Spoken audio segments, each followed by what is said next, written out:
Today is July 12th, 2023. I am officially 100% with all of my dedication going to start studying for the LSAT. We did it. We did the thing. It's been done. It is August 8th of 2024. And I am surprisingly following up on this. I think what I want to do here is go over how I did it. I did not get a tutor.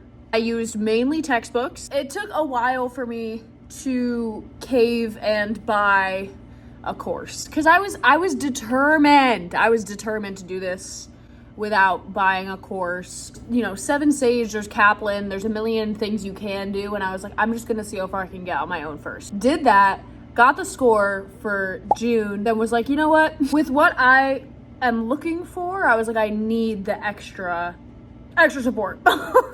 So, this is how I did it. It is quite a bit of time later than when I filmed the first couple parts of this video. I was going to continue and just post a video of the LSAT in general and my experience taking the test and improving my score. Then as I was putting the video together, I kind of realized that I didn't want to just post a video about taking the LSAT, but I wanted to have the sort of accreditation of like getting into a law school with that LSAT score. So here we are. It's mid-cycle of my law school application cycle as well, and I feel confident now that since I've gotten into a school that I can talk about the LSAT. So, part 1, the diagnostic. I took my diagnostic test in December of 2023.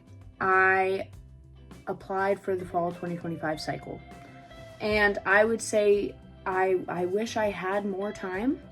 I wish I would have understood a bit more about the amount of time that it takes to kind of get to where you want to be for most people. I definitely underestimated that. So my diagnostic score was a 146. I swear I had a picture of it somewhere. I do not. Sadly, I took my diagnostic test for free on Khan Academy. And unfortunately, LSAC, the Law School Admissions Council, bought Khan Academy's LSAT study material. So it is no longer online. I can't find it on my Khan Academy. And I just think those tests are dead to the world.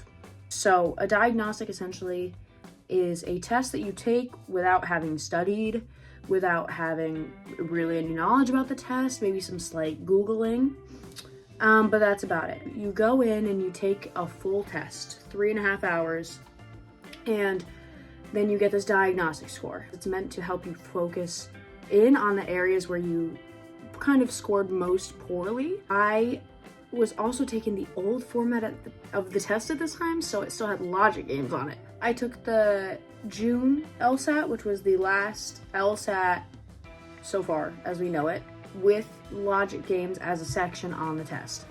So I took an old format of the test in June, and then in August I took the new version of the test, which is all logical reasoning and reading comprehension. The old format of the LSAT was a logic game section, a reading comprehension, a logical reasoning, and then a 4th unknown section that is not a part of your score.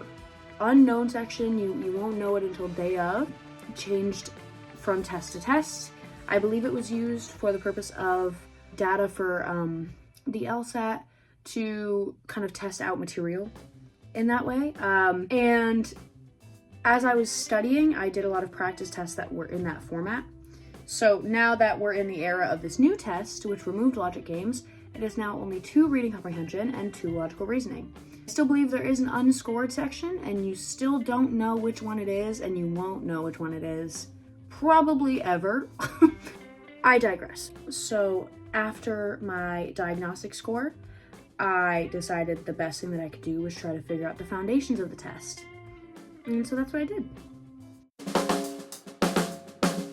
I started studying winter break, the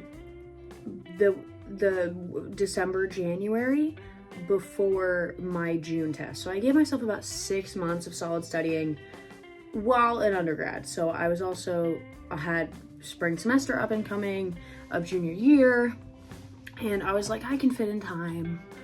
And so if I regret anything, it's that I regret trying to juggle studying while in spring semester, because quite frankly, I got nothing done. I was not consistent. I would do practice tests on the weekend, but I wouldn't study.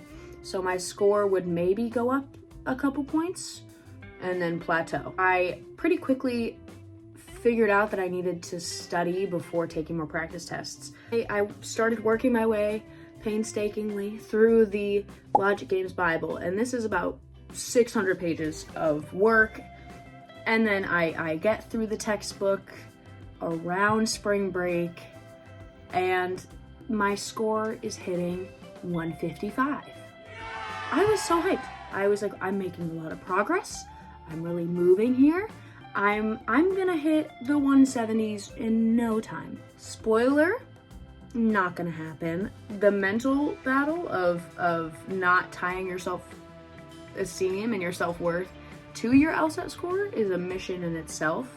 For the purpose of numbers and what I actually did, I kept using the Logic Games Bible until I couldn't get anything else out of it. And then I started a new section.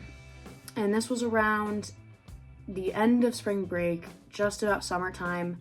I started reading the Logical Reasoning Bible from PowerScore.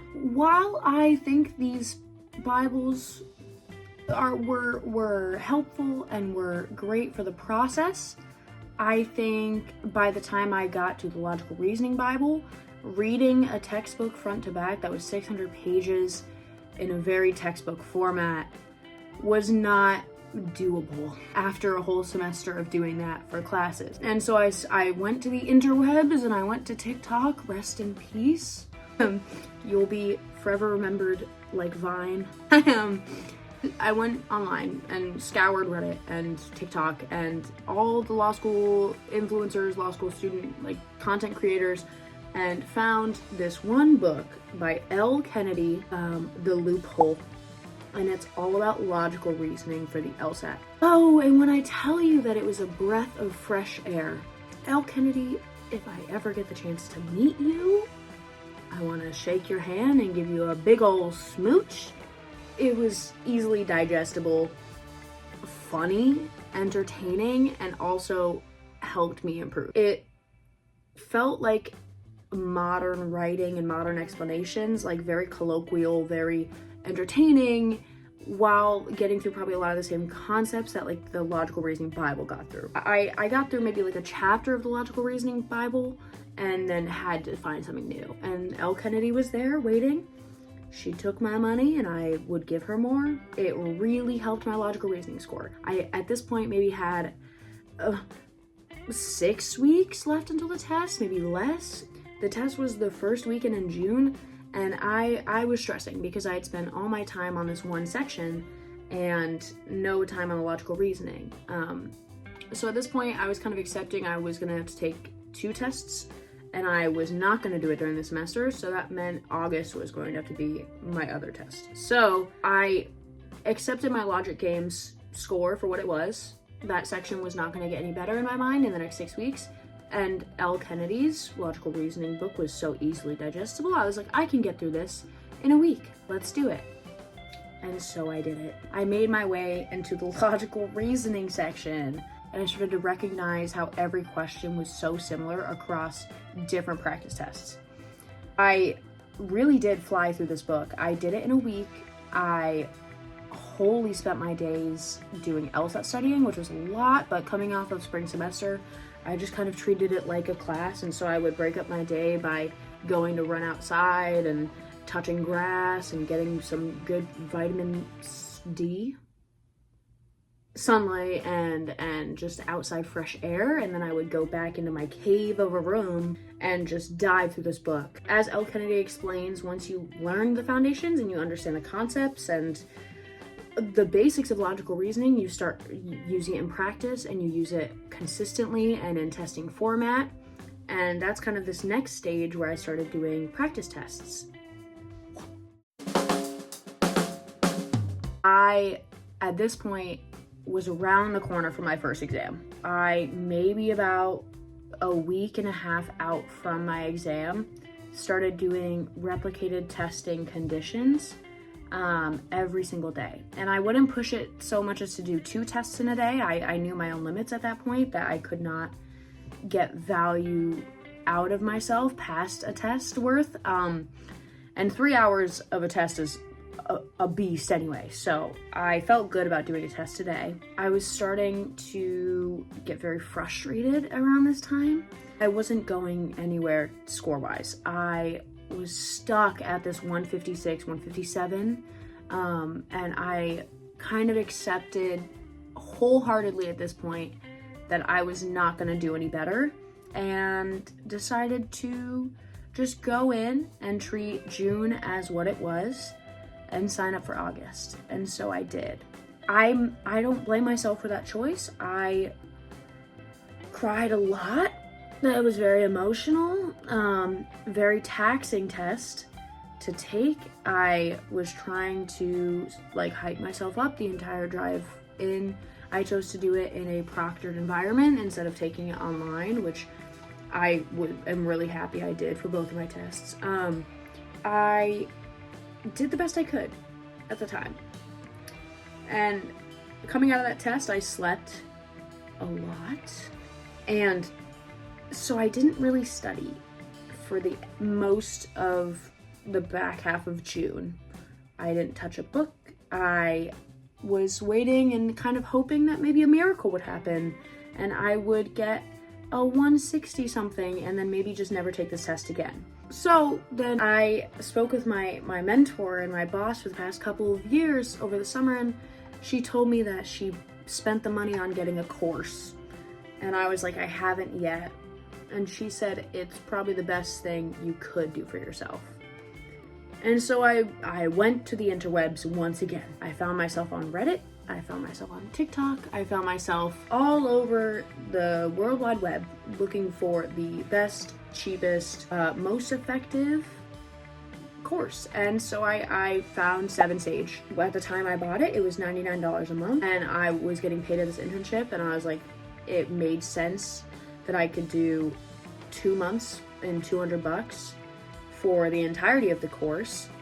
And then a personal choice I made was not to just skip to the practice tests, but to work through all of their content as well, bottom up. So I kind of restarted. Now having the Power Score logic games under my belt, which, while the logic games are dead and were dead at this point, a lot of the logical reasoning behind those games was easily transferable to the logical reasoning section. One thing that was kind of nice is going through 7 Sage's content, I found that I understood what they were saying, but I was able to connect it to the books that I had read and my own independent studying. I felt a lot more confident. And I didn't take a test again until mid-July. They give you a built-out program of all of their foundations work and their section-specific work based on your test date, and it gives you a little, it yells at you if you have too much content for too little of a time. And again, I was like cramming because I was like, I'm taking August and I'm not gonna have time again to take it during the semester because I still wanted to get good grades.